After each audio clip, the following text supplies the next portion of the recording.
सा हाल नहीं है। सुप्रसिद्ध कवि अशोक भाटी के पुत्र डॉक्टर अनिरुद्ध भाटी ने कोरोना के खिलाफ लड़ाई में अपना योगदान देते हुए बनाई विशेष किट। कोरोना के खिलाफ जंग में उज्जैन के कुछ युवा वैज्ञानिकों का योगदान भी उल्लेखनीय है।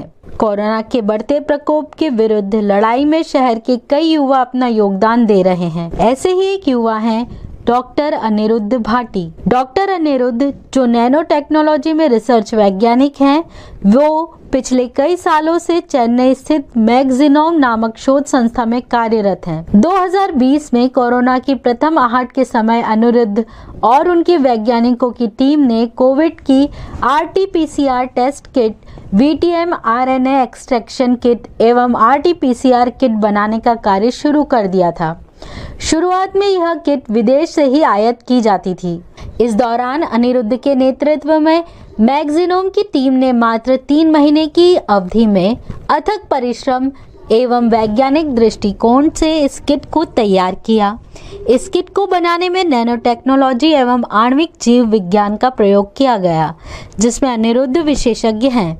इस किट का प्रथम परीक्षण तिरुवनंतपुरम स्थित राजीव गांधी जैव प्रौद्योगिकी संस्थान ने किया एवं ये प्रमाणित किया कि देश में विकसित यह किट विश्व स्तर की प्रमुख किट के समान नतीजे देती है। इस रिपोर्ट के बाद से मैगजीनोम की टीम अब तक करीब 30 लाख टेस्ट के लिए किट बना चुकी है।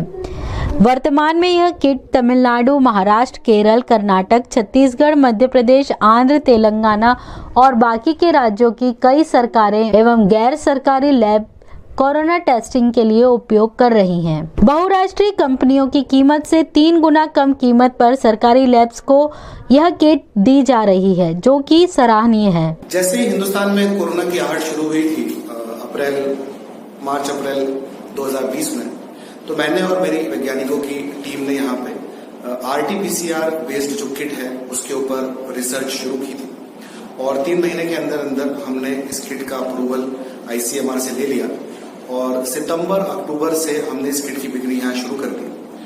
उसके पहले जैसा कि आप जानते हैं कि सारी बहुराष्ट्रीय कंपनियों से ये किट आ रही थी, इसी कारण इसकी कीमत जो है वो काफी ज्यादा थी। लेकिन जब से हमने ये किट जब देश के प्रधानमंत्री माननीय श्री नरेंद्र मोदी ने आह्वान किया कि मेक इन इंडिया किट्स बनाई जाए और उसी से प्रेरणा लेके हमने ये किट्स बनानी जो है वो यहाँ देश में शुरू की। जो भी रिसर्च इसके अंदर नैनो टेक्नोलॉजी का समावेश है, इसके अंदर आणविक जैव विज्ञान का जो भी कॉन्सेप्ट है वो इस पे लगा के जल्दी से हमने इस किट को बनाया और अप्रूवल लिया। और इससे एक ये चीज सामने आई कि तब तक जो किट्स बाहर से इंपोर्ट की जाती थी तो कीमत जो है वो बहुत ज्यादा हुआ करती थी और हमारी निर्भरता बहुत थी बहुराष्ट्रीय कंपनियों के ऊपर। लेकिन जब से हमने ये किट देना शुरू की है तब से जो कीमत है वो काफी कम हो गई है।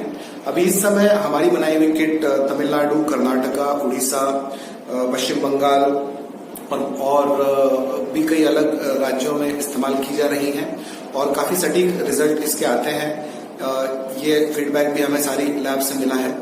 तो ये सब कुछ मेक इन इंडिया इनिशिएटिव को ध्यान में रखते हुए हमने यहाँ पे जो किट्स है वो बनाना शुरू की थी।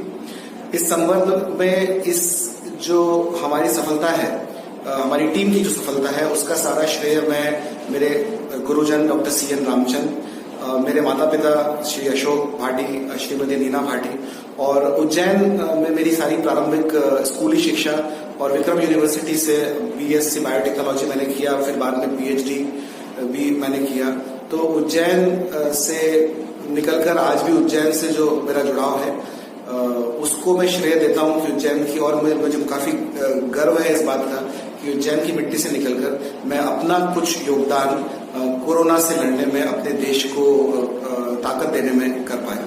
धन्यवाद। Molecular transfer medium, viral transfer medium, then RNA extraction, a unique RNA extraction technology from COVID virus, as well as reverse transcription polymerase chain reaction, which is RT-PCR. So these are the things we have done, but all these have got some kind of patents, proprietary, novel technologies involved. For example, both viral transfer medium and molecular transfer medium, we have our own patent. The reason is that you don't have to keep it at 4 degrees. It can be kept at room temperature and stable for a very long time.